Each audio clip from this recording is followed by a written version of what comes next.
there's still an expectation on God's part of works, but not so much to earn salvation, but to be a light to the world, to show others that we are his images and stuff like that. It also brings to light, well, does that mean we have to like follow all of the law and stuff like that? I mean, it brings the law into it and this concept of being perfect. And that's where I had also read, and I think in Galatians, Paul talks about this idea that he's not calling us to be perfect. He's not even calling us to follow the law anymore. It's just that it's where you get into the fruits of the Spirit, and how those things are supposed to be evidence that you are living according to his purpose and design.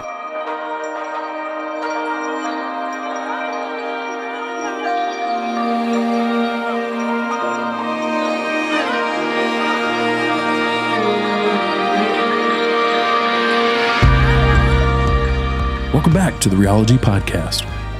Rheology is a nonprofit ministry that is centered around rethinking, researching, and rediscovery, a process that dives deep into the depths of an intimate partnership with God through a concept Jesus initiated called ecclesia. We strive to cultivate an environment that is not only safe to question and seek, but also one that is founded on the truths of partnership, words of hope that were uttered from the lips of Jesus himself. So in this podcast, we'll question Christian tradition, we'll investigate God myths, and we'll listen to those who are stirring, questioning, and desperately seeking more of what God is doing in and around us each day. Hey everybody, this is Scott Johnson with the Rheology Podcast, and that's Brandon right over there. And hey, there he is. Today we're going to do a little kind of mini-series thing we've been talking about. If you have noticed, maybe you've not. If not, go back, check it out. But we are in this season of doing these interviews with people who are starting to question, like, maybe as simple as like, why do I believe what I believe? Or maybe in the realm of like Christian religiosity, why are we doing what we're doing? And we call those things the stirring stories. And so Brandon's stirring story was released literally just a couple of weeks ago. And during it, he had mentioned, writing down some questions that you had and stuff like that. So Brandon and I actually were like, hey, you know what? This would be a good little mini series to talk about some of the questions that people might have when they are in the middle of their stirring process, trying to, dissect God, go a little deeper with God, which is a great thing. So we thought we would do that. And we're going to do that all the while drinking a cup of coffee. So this is my cup of coffee right here. Shout out to Magic Morning Bakery in Bedford, Indiana. Shout out to Hitherto Coffee, Greenfield, Indiana. What are you drinking there? It's just black? Straight up, well, black with a little bit of half and half. So okay. I've got Is it a certain type of roast? It's a medium roast. Okay. So yeah, it's pretty cool. Local coffee shop to me, owned by a couple of friends that go to church with us. So it's, I pretty much work from there nowadays. Yeah. That's like fantastic. And you find those places at like your second office. Yeah. I'm drinking Kicking Horse. It's a brand. It's an all organic brand. First of all, this is a disclaimer here. I'm a decaf coffee guy. I don't really drink a lot of caffeinated stuff. I know. You're one of those people that's like, what's the point? But for me, I don't need caffeine. Trust me. I got plenty of caffeine naturally flowing through my body. I need something that sucks the caffeine out of my body. But I'm relatively new to the coffee game myself. I didn't drink much coffee at all until the last few years when I started my own business, and now I feel like I need it. So. You need it. Yeah, Robin, my wife, is like the coffee snob. She drank coffee for a long, long time, and so I would play around with it, but I just got to the point. Same thing. Last couple of years, I really grown a taste for it. Yeah. So this is decaf Kicking Horse, and it's one of my favorites right now. And I grind it up myself. Ooh, fancy. I put it in. We just use a Keurig because we don't drink enough coffee to make a whole big deal. Yeah. But well, I pay somebody to grind it for me. So there you go. All right. Brandon's got a bunch of questions that he sent over to me, a lot. And I thought maybe you could like lead this part of it and we'll kind of go from there. Yeah, my first, like you said, I sent over a list of, this is something that I've been doing since what I consider to be my stirring moment, which was earlier this year, 2024. And really started to dive deep into the Bible at that point, and have been doing so for the last several months at this point. And throughout that, I've just started jotting down questions as I went along, and have accumulated a ton of questions, and finding answers to them as I go along. But some have stuck out as needing some additional explanation, which I'm hoping to find at some point. So yeah, I like the idea of this series to see if it can help point me in the right direction, if nothing else. So one of the questions on that list, the one that we're talking about today, was this whole concept of salvation and what exactly salvation means. And even more specifically than that, I've been reading a lot of Paul's letters, and I came across a passage in Philippians chapter 2, verse 12, where he says, he instructs us to work out our salvation with fear and trembling. And that caught me off guard a little bit. I wasn't really sure what to make of it. I'm starting to wrestle with what it means, and I think I have a little bit of a better handle on it. But that one struck me as particularly important and challenging. So that's kind of the topic of today's show. Yeah.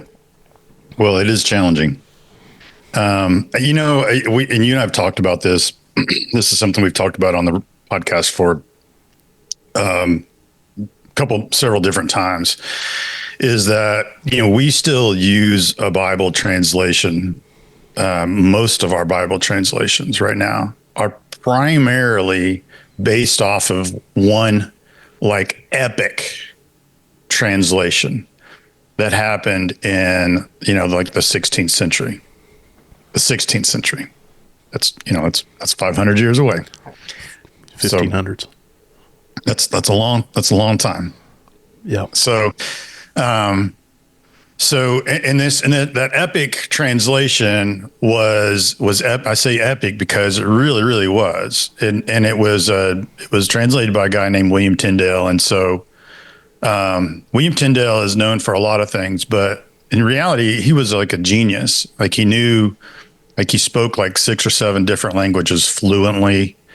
He had a desire. He learned Greek. He was a priest in the Church of England, and working his way up the ladder and all that kind of jazz. But super incredibly smart dude, and set out to hey, this is kind of crazy that where the Bible's in Latin and no one speaks Latin.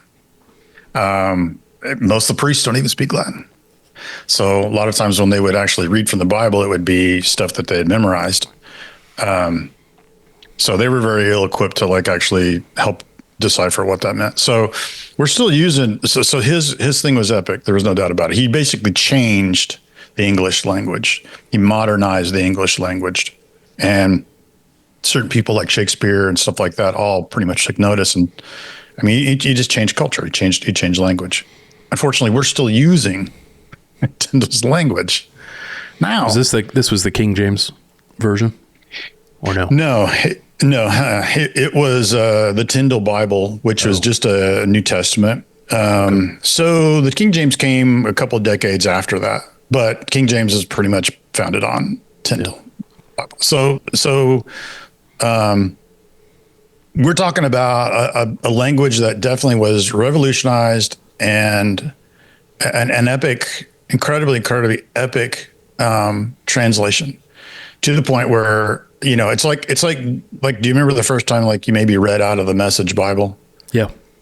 And you're dude, you're like, wow, that's cool. I mean, yeah, it's poetic. It's cool. It's fresh. The language is modern. It's like someone's just talking. It's like, Well, it's funny. The first time I heard that was when you were leading a retreat that you held for our church back when you were in Indiana. And I think back then the message was just the New Testament. I think they started out as just the New Testament, and it has since expanded to the entire Bible. But yeah, I remember that blowing me away when you first read out of that. Yeah, I think that's like Tyndall's version that did that to people. And the thing is, like, it was pocket sized so that people could, and it was illegal, obviously, but it got snuck into England. And people, it was pocket sized. People could, like, literally anybody could just like put it in a pocket or hide it. They can conceal it very, very easily. And it blew everybody's minds. And because this is the first actual, English translation that was translated strictly from the Greek and not from, Latin, and it was not, okayed by the higher ups and the authorities and all that jazz. So he was hunted down and all that kind of jazz. But so we're still using, nothing against Tyndall. Tyndall was the deal. He was the man. But we're still using some of the stuff, and salvation is literally one of those words. Like, he's got a whole bunch of phrases you can Google. You can Google him and find out that he's got a lot of different phrases that he created that we use or the Bible uses. And, so we are still using his phrasing and stuff like that. And a lot of times we use it and we don't really know why. We don't know where it came from. We just kind of use it and throw it around. So salvation is definitely one of those, in my opinion, like a very tricky word, because it makes us think of, paired with a theology, and we'll get into this in another episode, but paired with another theology of, like, eternal destination, right? We'll get into that, like I said, later, because that's a whole nother deal. But paired with that, the word salvation literally makes you feel like you're in a crashing plane, and Superman swings in, and he gets underneath the plane and he lifts it up and he helps land the plane safely. Yeah, it's also one of those, classic church words. I mean, you rarely hear it outside the context of the church. I mean, occasionally you'll hear others talk about it, but yeah, right. It's one of those words that it's lofty in its use usually, and it's hard to picture outside of this context.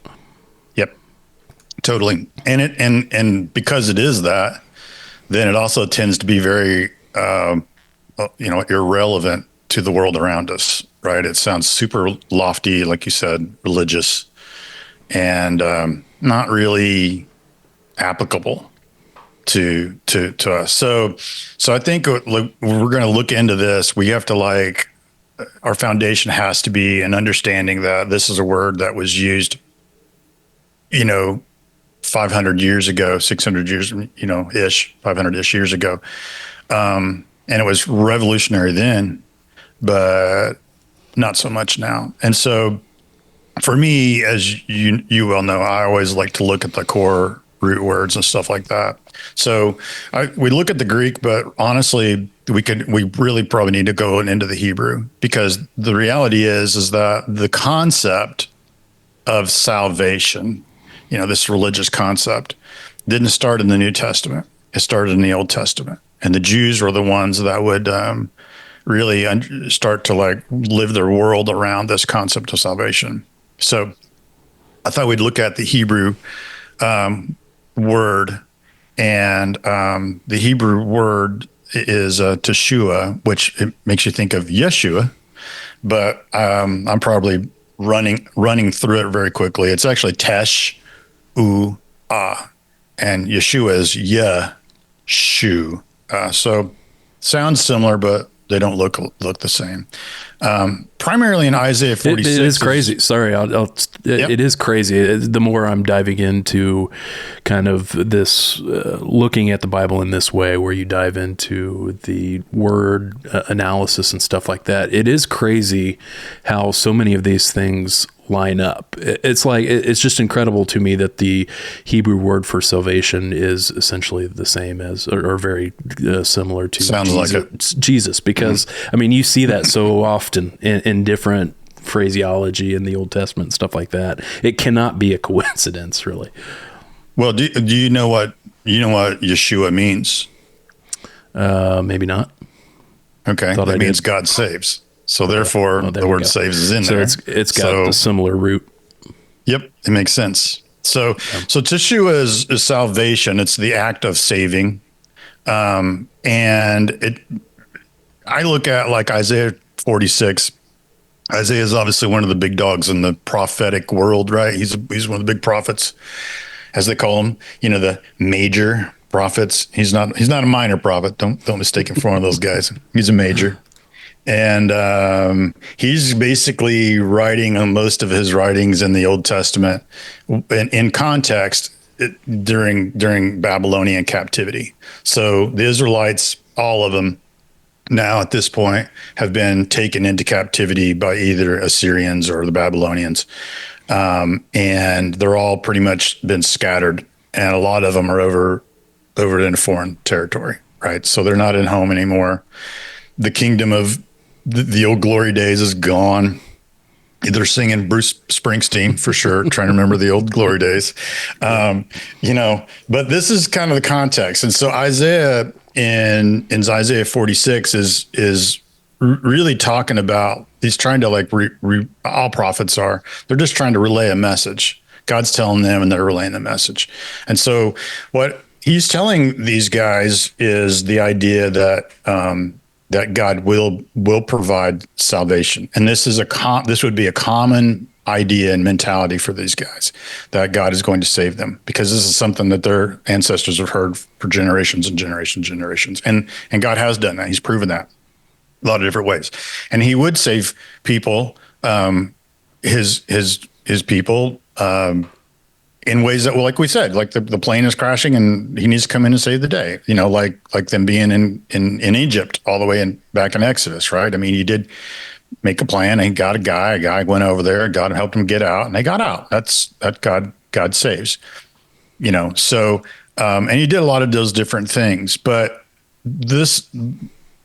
that can't be confused with the overall mentality of salvation as far as the Jews is concerned, because salvation was really a way of life and not just a couple of highlights that they would relive and retell after forever and ever. So the word in Isaiah 46 is primarily just it is Teshua, and it does mean deliverance, but its root meaning though is there it is. I bring near my righteousness. It's not too far off, and my salvation will not delay. And this is probably supposed to be something that might make them feel pretty good, right? Because they'd heard this before, but they'd have no clue that God's real sneaky here. And he's actually talking about something completely, he's talking about something bigger than what he's done. And, it's all led up to, as we know, eventually Jesus a couple hundred years later. So the root idea, though, really is more along the idea of being restored. And there's root parts of this Teshua phrasing that really kind of is attached to your health.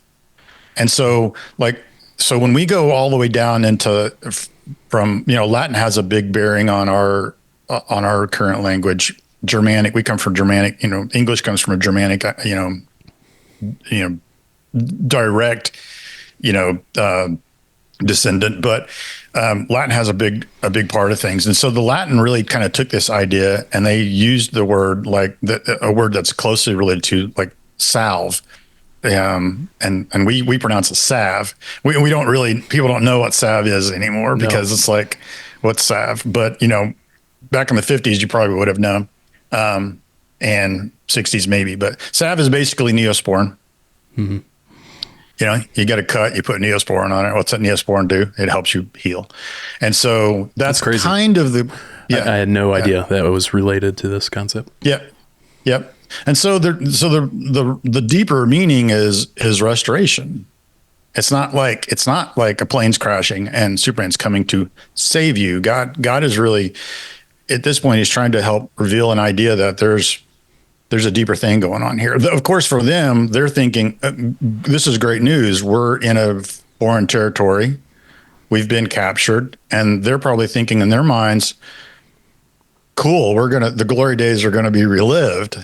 And we're going to get a king again. We're going to have a temple again. We're going to have,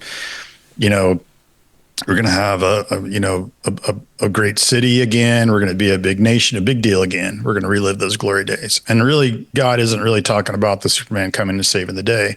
God's actually talking about something's been broken and I'm going to restore it to full thing. Yeah, it's crazy how it plays right into everything. Kind of points back to Genesis. At least the more I read into it, it seems like, and it's like, yeah, I mean, that was, Genesis tells about the ideal that God created with Adam and Eve, and kind of the ideal structure, and it's kind of a restoration to that type of thing. Us living in harmony with God according to His purpose, in partnership with Him. All of that, yeah, makes sense. Yep. Yeah, and that would be because the slippery slope of the word salvation makes us think that, we are crashing and burning and God is going to come like Superman and save the day.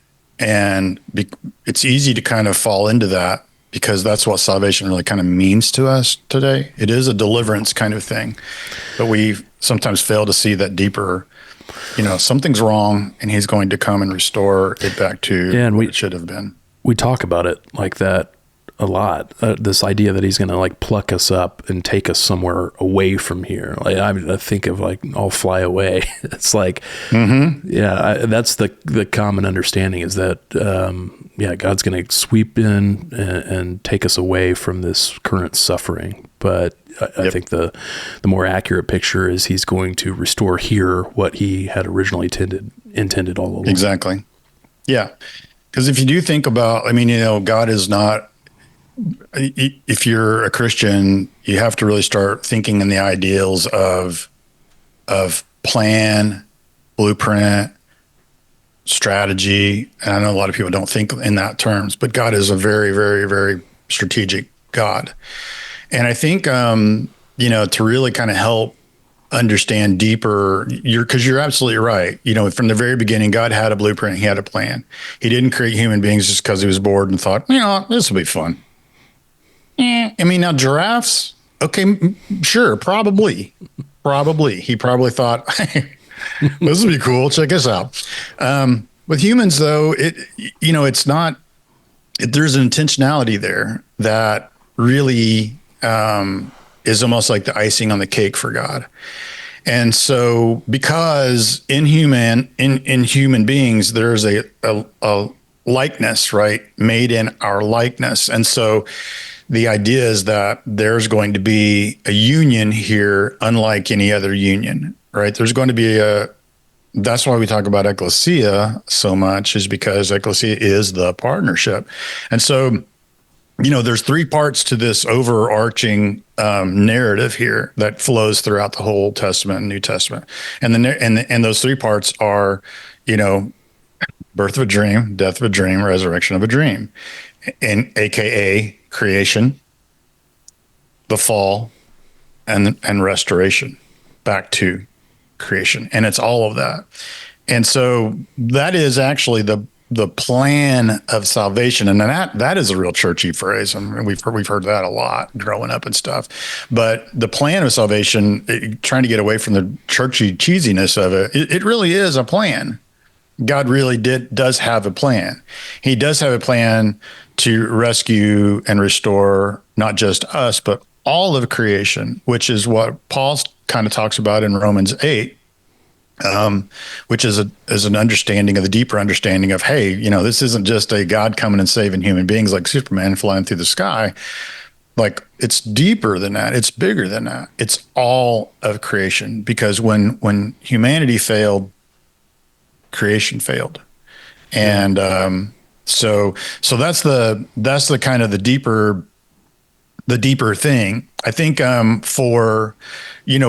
are not too much unlike the Old Testament Israelites in definitely thinking that, hey, these are the glory days, and really this idea of partnership is, where, I'm going to do a couple of things and that's going to make God happy. And that's just what our relationship's going to look like. I'm going to do some things and it's going to make Him happy. So I got to keep doing these things to keep Him happy.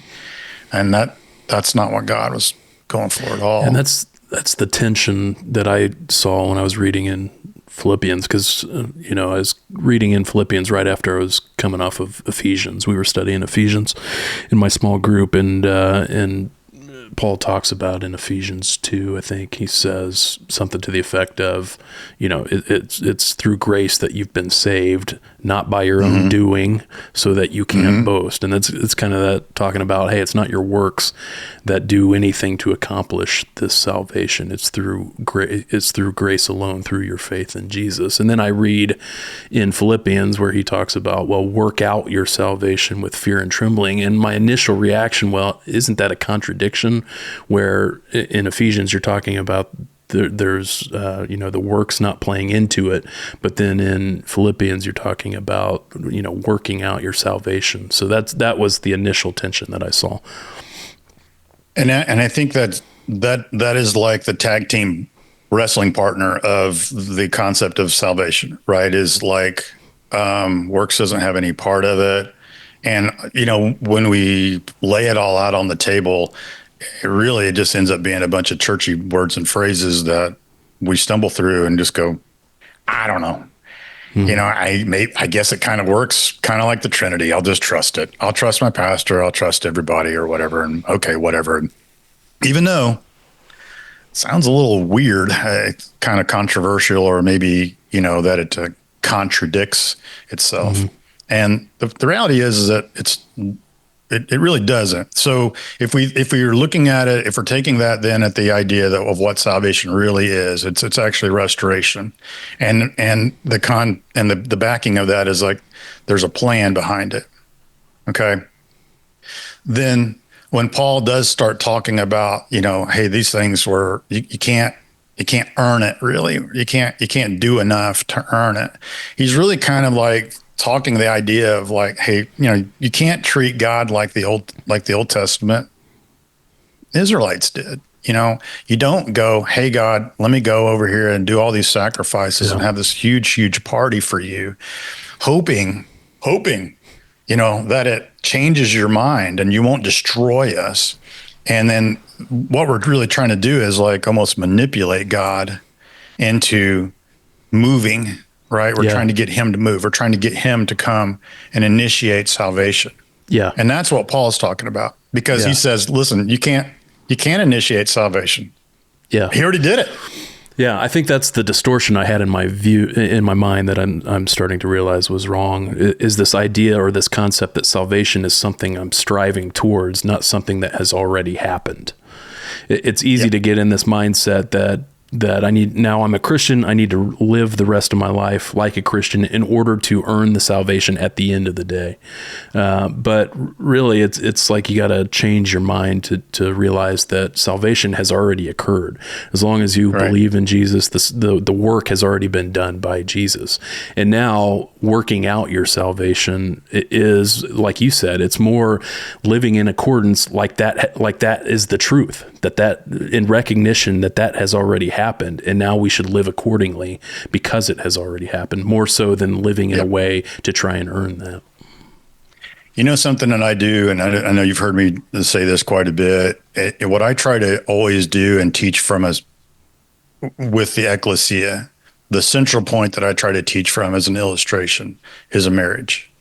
And it would be almost like your wife trying to do everything she possibly can do to get you to go and get a ring and ask her to marry you, right? She's doing all this stuff, and she's trying so hard, and to basically win your affection, to motivate you to take the initiative, even though she's taking the initiative, right? She's trying to get you to do something. And so our relationship, this ecclesia partnership thing with God, is exactly the same way.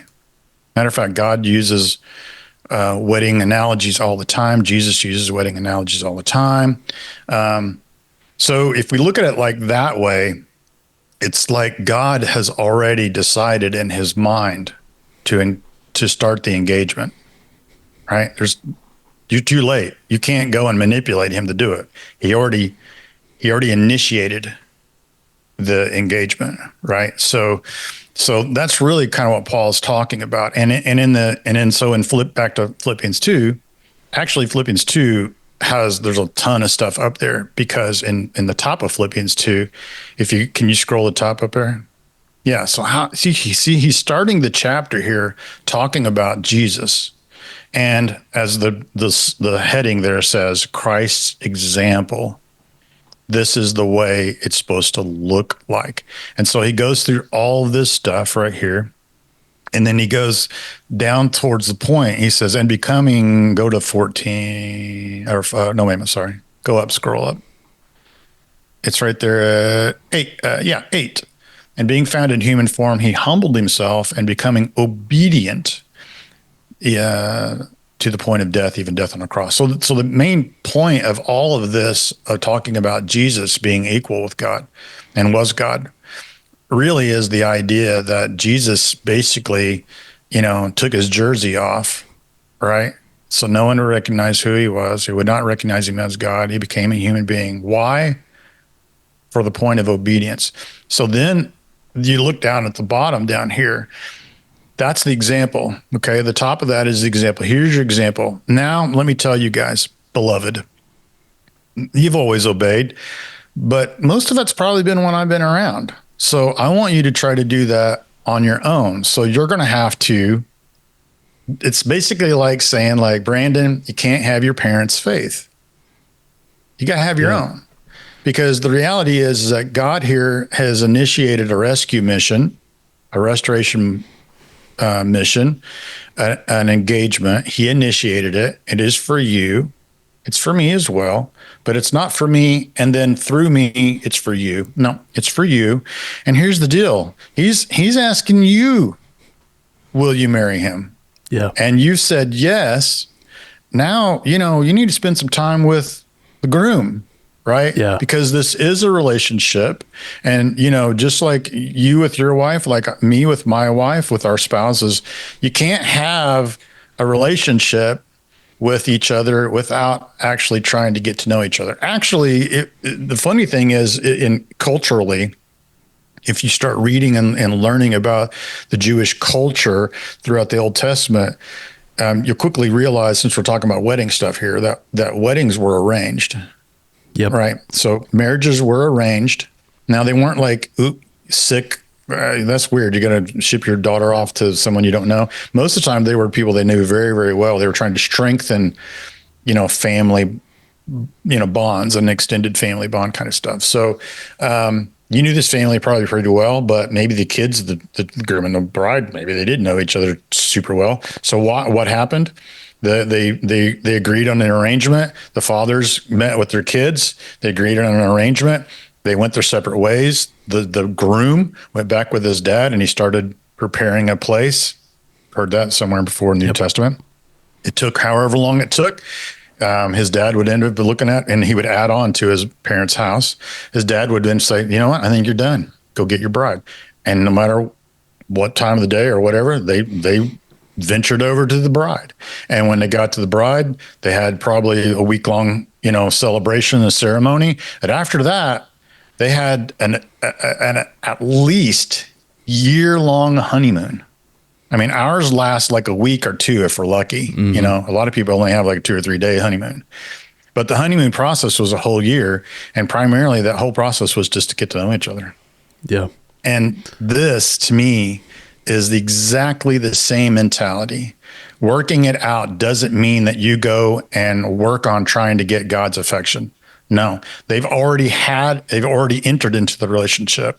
Paul is just saying, hey, it's time for you guys to start, getting to know the groom on your own. Yeah. I think it's the difference between if Paul had said work towards your salvation versus what he actually says, which is work out your salvation. Yeah. That's a key difference, I think. Well, it's a point you're making. It's the one of the huge problems, there's videos on TikTok and Instagram, and I'm sure you've seen them, of people like going through English words, and it's a big joke because, the word COME has come. Yeah. The word HOME is home. Yeah. Yeah. You change one letter and you change the sound of it. Yeah. our, if we were looking at this in Hebrew or Greek or whatever, it wouldn't be that big of a deal. But since we're looking at it in English, and English can be seriously jacked up, difficult to get, that's why. And so we see work in two different places and we go, oh, they're the same. And the reality is, no, they're not. They're really, really not. And the thing is, like when Paul talks about those kinds of things, or even James, and in James, I think it's chapter 2. In chapter 2, it talks about faith without works, right? So now you've got it three different ways. Faith without works. How can you have faith without works? There's the same stupid word, work. The reality is you've got three complete different ways that they're supposed to be understood. And so like for that, it's really more about the idea of the fruit of your labor instead of labor. And the reality is the labor is your relationship. James, the writer of James, is saying, what's your fruit from that look like? Because if you don't have any kind of, just so like with you and your wife, James 2:14. 2:14, yeah. This is where it starts. And then I can already hear, sounds good. Let's see. Yeah, there it is. Yeah. You can no more show me your works apart from your faith, and you can show me your faith apart from your works. Faith and works, works and faith, they fit together hand in glove. Speaking of the message. They do. It's just like a marriage. You listen, you have a bad marriage, it's going to show. You have a good marriage, it's going to show. And now thinking of all that put together now, all three of those works things put together, and you go back to Philippians 2. Pull that up because it's really funny. Now that we know these three different things, we go back to Philippians 2. What's the heading of this part that we're wondering about here? Lights in the world. Lights in the world. Do all these things without grumbling or disputing, in verse 14, so that you may be blameless and innocent children of God without blemish in the midst of a crooked and twisted generation among whom you shine as lights of the world. That's Paul's point. Paul's point is like, referencing all the way back to Jesus' Sermon on the Mount, right? Supposed to be lights of the world. That's the point. And actually, a lot of theologians and scholars would say that was the point of Adam and Eve. Mm-hmm. So now we're looking at, this is what restoration looks like. Makes sense. Images of God. There's a point to the whole thing. Yep. Exactly. So, I get it. Again, I get it. It's English and it's crazy. But really it's probably super important just to gain some context on each one of these things and be able to like sort through. But again, if we can really look at both the Old Testament and the New Testament in the lens of a marriage, that this is what God's actually going for, then a lot of things start to become pretty clear. So the other one was, now that we're to the point of saying that there's still an expectation on God's part of works, but not so much to earn salvation, but to be a light to the world, to show others that we are His images and stuff like that. It also brings to light, well, does that mean we have to like follow all of the law and stuff like that? I mean, it brings the law into it and this concept of being perfect. And that's where I had also read, and I think in Galatians, Paul talks about this idea that he's not calling us to be perfect. He's not even calling us to follow the law anymore. It's just that it's where you get into the fruits of the Spirit and how those things are supposed to be evidence that you are living according to His purpose and design.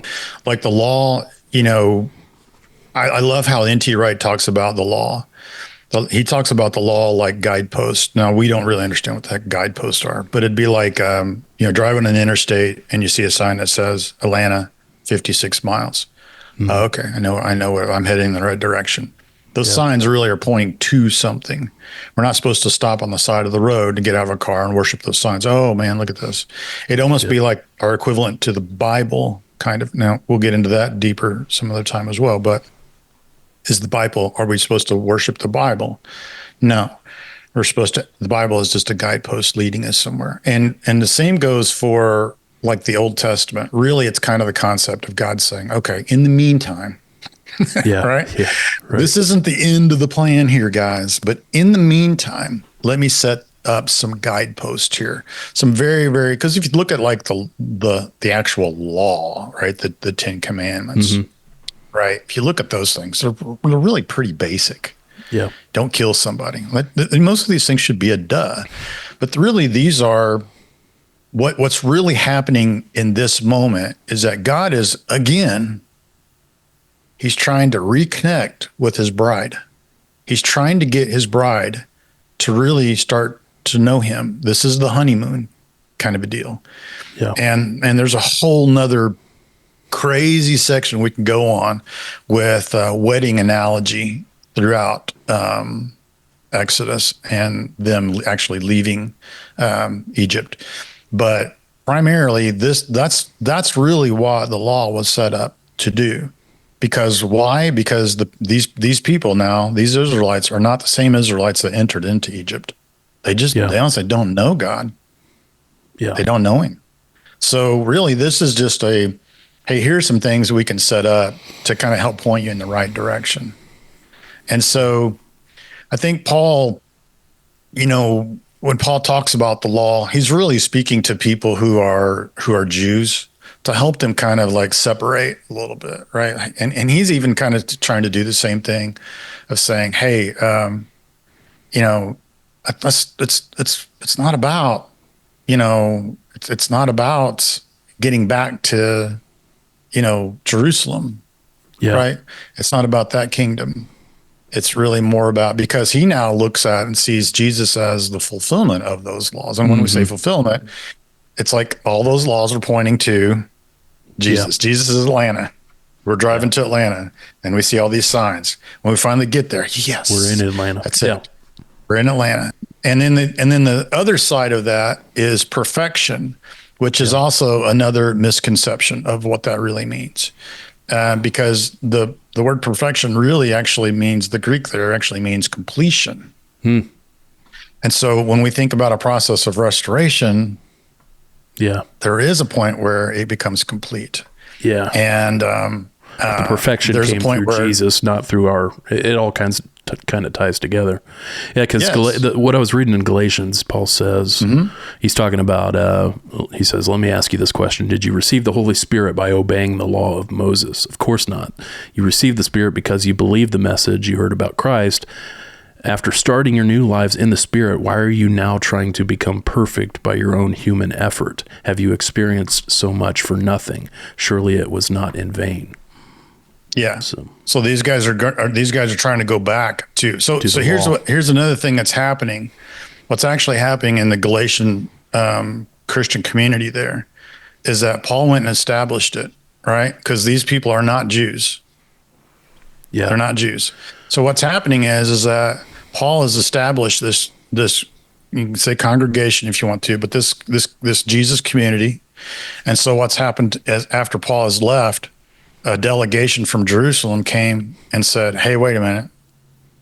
Have you all been circumcised? Yeah, I was going to say, it looked a lot about circumcision. Yeah. Most of that is all about circumcision. And this is where Paul actually goes and confronts Peter and some other guys and goes, you guys are missing the point. Still got a little ways to, you still got a long ways to go. So what Paul is basically saying is like, I've already told you that all those things are leading to Jesus. Once you get to Jesus, you don't go backwards, thinking that I've got to go and do these things. Once again, I got to go do things, because if you understand the concept of Messiah, the Messiah concept, whether it's Jesus or whoever you believe it to be, we believe it to be Jesus, obviously, but a Messiah concept is God with us. Yeah. And so therefore, not saying that all the stuff that they did in the Old Testament was no good anymore.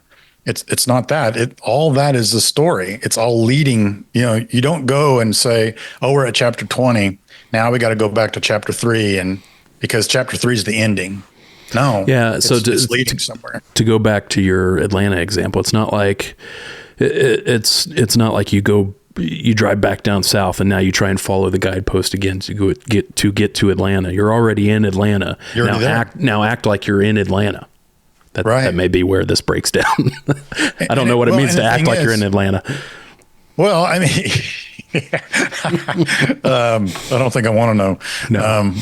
So, but when you look at Philippians and you go working it out, yeah, that's literally just. I mean, Paul probably said this stuff. Probably said that same little phrasing or something similar to it, like every community he started. Yeah. If he would go back to them or write letters back to them or visit them again, he'd be like, guys, you can't have my faith. It doesn't flow through me. You got to go get him, know him yourself. And so I'm here to help you, but you're pretty much, this is between you and God, and Jesus is the mediator. He's the guy that came and made it all possible. So, and ironically, in a crazy weird way, Paul had to have the same conversation with Peter. Yeah. But Peter got it. Mm-hmm. And Peter got it, and he was like, I think Peter had an aha moment at that point too, because Peter then he came to Galatia, and he was, matter of fact, they believe that he was crucified upside down in and around the Galatia area. Really? So that almost like became his home, really. Yeah. So it's kind of a cool little deal. It's so cool that Jesus actually picked Paul, because Paul was a Jew among Jews. He was a guy that had zeal. He knew a lot. He was super smart, and he was living that life. And Peter and those guys really weren't. They were in the context of that world, but they weren't living that world. And so for Paul to see Jesus as the destination, that everything that he knew of pointed to, because they believed that it pointed to a Messiah, obviously, but Jesus is it. So it's kind of cool to see how that all of that now completely really fits in. And it's not just it's not just something that Paul tells those guys. It's really something that really is very applicable for us today. That we can't have a faith through our pastor. Mm-hmm. I don't think any pastor would ever tell you that you can have a faith through them. Now, sometimes the systems are set up that way. Yeah. We've talked about that before. But the reality is that, you do not have a relationship with God through anything. Jesus is the direct link. You don't need anything else. That's kind of what's been going on there. From the whole Rheology team, we hope these podcasts are encouraging and educational. Rheology exists for three main reasons: to reach, train, and equip those who want to go deeper with God in this partnership called Ecclesia.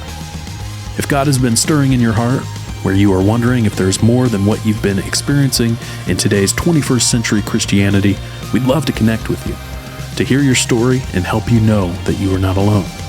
You can simply contact us via the website, rheologylife.com, or reach out via Instagram, @rheology_life.